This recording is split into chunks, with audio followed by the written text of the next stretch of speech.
Well, welcome to Avenue Access, where we go behind the scenes and talk to our agents and our business leaders about what really makes Avenue tick. My name's Ben Mitchell, and my host here this morning with me is Toby Llewellyn, and we're fortunate enough to be sitting down with our leader of the business, Christine Michael, who is our Chief Performance Officer. So I guess this morning I want to ask Christine, what is Avenue and how did it come about, and how are we here? Yeah, so about 2.5 years ago, we embarked on a journey to revolutionise the real estate industry. And it came from, the pressure that was building up, not just from the agents, but also from the consumer, where we could see there was frustration brewing around how old world the industry still was. And there was so much room for improvement and modernisation that, coupled with a whole lot of other things, we decided to start embarking on what would the future of real estate look like and what would it look like in the modern world. And that's how we came about with Avenue. Yeah. So I guess part of it is there's so many offerings out there in real estate as to, everyone says that they've got great support in the background, great technology, great marketing and the like. What really sets Avenue apart from everyone else in that space? So I guess over many decades of being in the industry, I've been fortunate to work with a lot of high-performing agents. Well, that's your forte, really, isn't it? Yeah, and I felt very blessed to fall into that part of my career where I was able to really work with some top agents. And over the time, I would hear their frustration and I would see it as well. And having been an agent myself, I could see that brewing over the years. So a couple of things were really apparent. And one of them was everyone talks technology in the world, not just our industry, in the world over. But unfortunately in real estate, it's really fragmented. There's some really great applications out there that are phenomenal, and they do single use. In their single use, they solve one problem. But what we found was that there wasn't a platform, or there wasn't anywhere that integrated all of those great applications together to assist the agent to just have one sign-on where they could get in there and get on with their business and not have to worry about what the newest and latest piece of technology was to make them more efficient. In fact, a lot of people there's a buzzword around called proptech. A lot of people throw that around all the time. I hear it all the time. There's fintech, there's proptech, but truly we are a real estate agency. We care for our clients. We want our clients to have an enriched experience. We have two clients in Avenue. One client is the agent, and the other client, of course, is our vendor and our landlord. And then we have our customers, which are our tenants and our buyers, and we want to make sure that experience is enriched and that we don't leave a stone unturned for them when it comes to achieving the best possible outcome.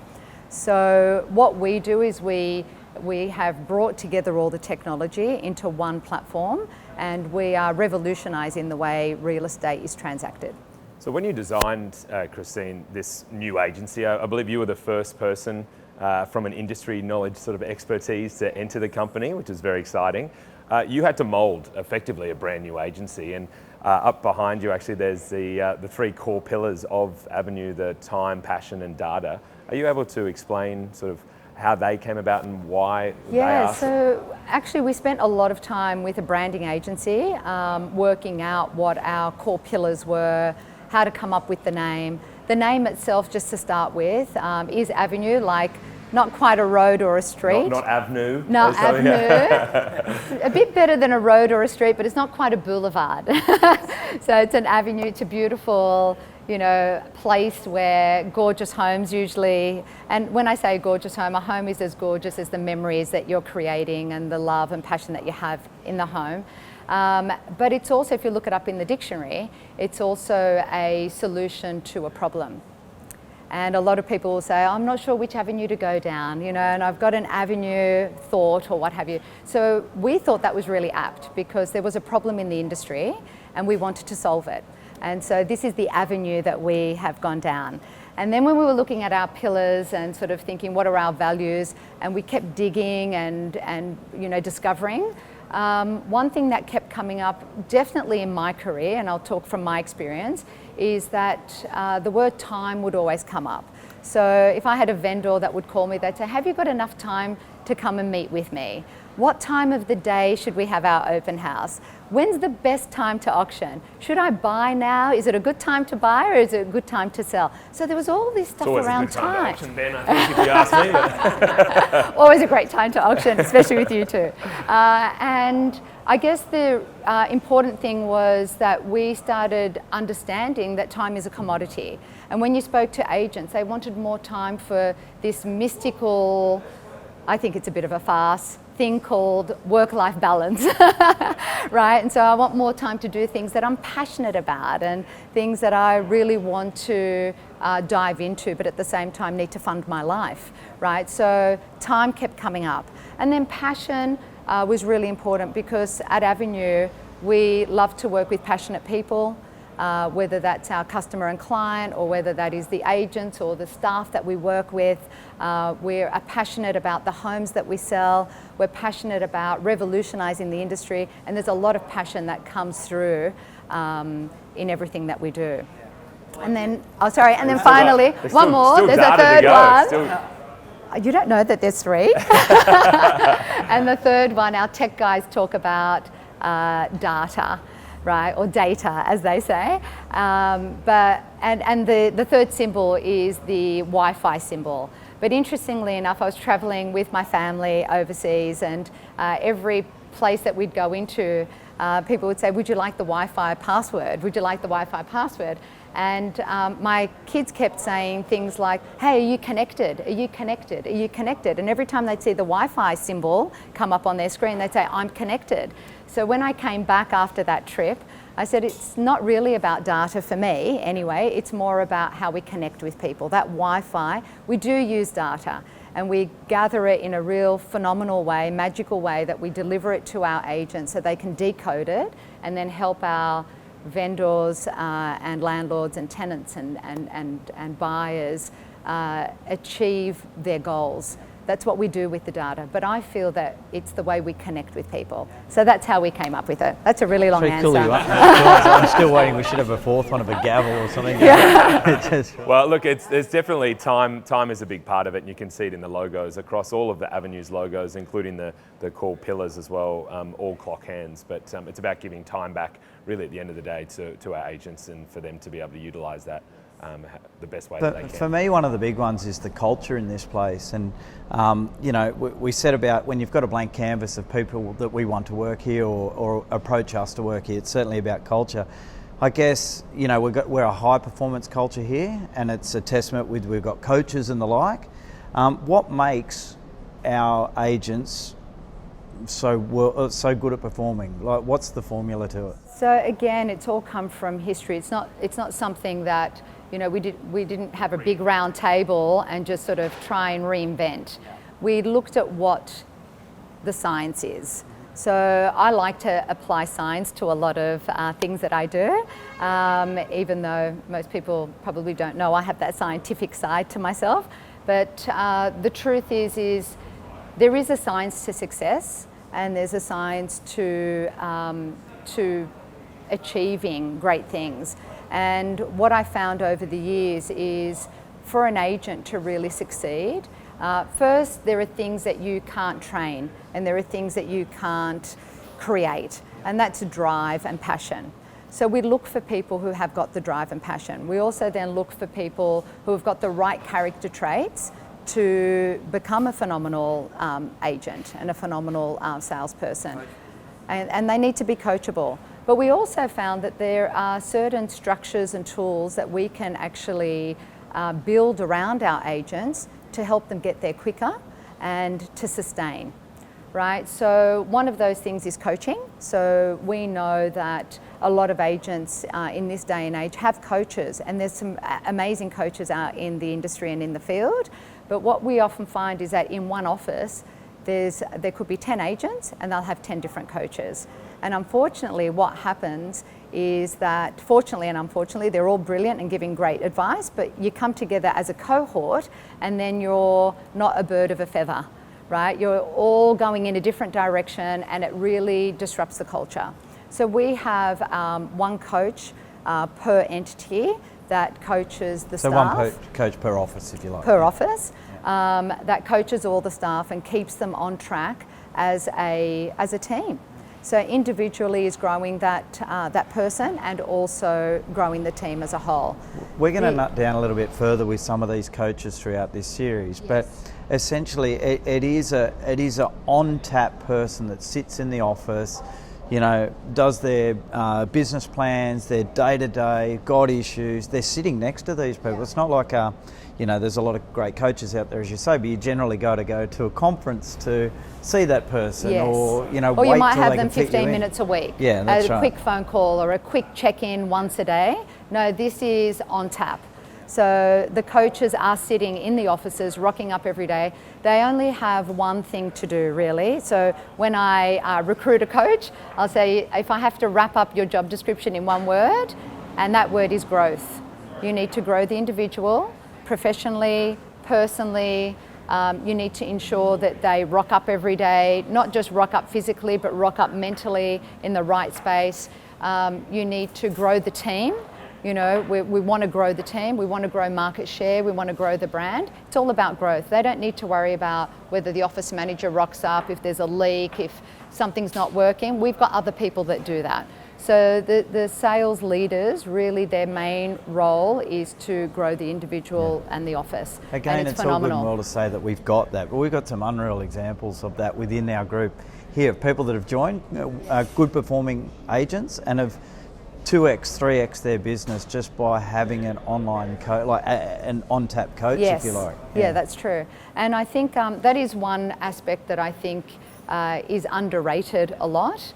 And there's a lot of other very successful brands that will hire or bring in a coach, but it's usually for a set term. You know, they'll have a coach for, you know, for a year. Because that's all they and can afford, maybe. Maybe, I don't know, I'm not too sure. This isn't about other people doing things wrong. I think everyone's doing the right thing, and I don't think anyone ever sets out to set their team up for failure. It's just that we've really thought it through, and for the culture that we're wanting to create and are creating, and for what we want to achieve long term, we feel that that is the best outcome for us. Yeah, and it's working. And that's quite a lot about Avnu, Christine. Some things people might not know about you. You're a twin. You're one of 8 kids in your family. You've also got 2 kids of yourself. But I know Avnu is a real passion project for you. What really motivates you to want to drive this whole operation? I guess, interestingly, I am one of 8 children, and I got into the industry a long time ago. I won't tell you how many years, but many years ago. And I set out studying at school, high school, to become an architect. And for some reason, I actually thought I wasn't going to get the marks to get into architecture. Truth is, I did get the marks, I didn't go in, but I embarked on real estate. And my first week in the industry, I actually really hated it. And I got home, and my father, who has passed away, but my father basically said to me, you know, what do you want to do? And I said, I think I'm going to quit. It's not for me. I love it, but I'm not really enjoying what it represents. And he says, well, you can either change it or you can quit. It's up to you. You can either make a difference, and I decided to make a difference way back then. And so I set up a goal that I wanted to change the industry one agent at a time. And 32 years on, it was too slow doing one agent at a time. So when I met LJ Hooker and the other founders, I felt that this was my opportunity to exit the industry. I've got another 10 to 15 years left in me and make a difference. So that's what gets me up every morning, knowing that I can make a difference for the industry and for the people that I work with. Well, you were right about changing it, because we didn't see you for the first 6 months. You were bunkered down at the old office, which was like an archaic office when you look at it, just setting up process and structure, like taking it right back to, here's a blank piece of paper, what are the steps? 100%. So we really put a lot of effort in, and I wake up every morning and I skip to work And I'm really grateful Which you for do that. wake up early. I do wake up early. What time do you wake up? 4:45 Every morning. a.m. Just to make juice with not Pam. my cup of tea, as they say. I do. Juice, you love juice. I don't love you? juicing, Yeah. so I get my vegetables, I juice for myself and my family. Then you got to wash the juicer, that takes a bit of time. Yeah, and then there's a bit of yoga But your and attention to meditation. detail is phenomenal. So no doubt Yeah. the house gets a full spring clean It does. before you leave every of day. course, yes. With that wealth of knowledge that you've amassed over the years, is there any kind of advice you'd give to a younger self, maybe a 10-year-old self or 15 or some? Is there any kind of insight you could give them, or what I direction would. to I potentially think. take? I think in the world we live in, there's a lot of noise, and there's a really soft voice inside of all of us. But with all the noise going on, often we don't hear it. And I think I was very fortunate that in my early years, I did listen to that voice, and I stepped into an industry, and I stepped into everything that I do with a lot of passion. And if I had my time again, and certainly what I do teach my children, who are sort of, I feel like, the 10-year-old me right now, or the 11-year-old me, or a part of me, is to listen to that. And sometimes you just have to sit in a quiet space and wait for that voice to speak. And the answers are all inside of you. So don't underestimate what advice you can give yourself. Who inspires you, Christine? Because you inspire so many people in this business. Who inspires you? Don't have to yell. Motivates you? That's all right, mate. Just settle Am I down. yelling? No, you're not. What was that? I was waiting. So quiet. It's more along the lines of I was hoping you'd say me, but that's There's this guy called, no. I have two big, I know you said one person, but like my parents inspired me. So, and they still do. Both have passed away.